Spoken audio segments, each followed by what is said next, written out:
Hello everyone and welcome to this week's edition of Rhythm of Soul. Today our word is vulnerability, and what better place to talk about vulnerability than from my own home. Just look at this beautiful, gorgeous sunset happening in the background. It's so good to be back in Southern California. When I think about vulnerability, I think about a story one of my undergrad mentors told me. He said, Joe, think about the difference between vulnerability and transparency in light of a fish, or the experience of a fish.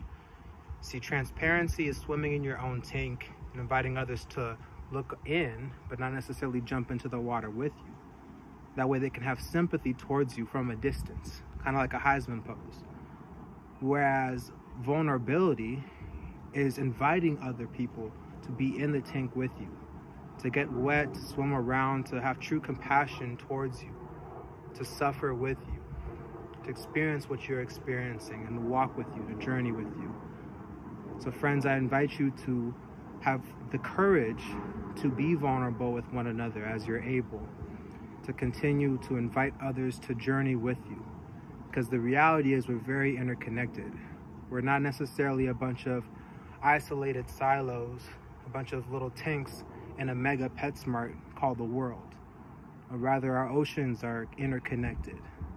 They share the same water, but they have particular conditions depending on where you're at in the world, depending on who you are in the world.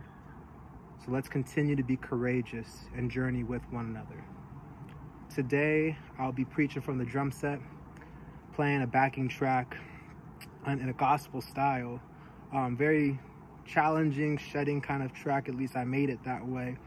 And I'm just gonna let it flow. It's a practice session, so we're gonna let the imperfections be there. We're gonna celebrate the highs when they're there, and take stock and build up that courage to be more vulnerable, to be more open the next day, so we can journey with one another each and every day. Blessings, my friends.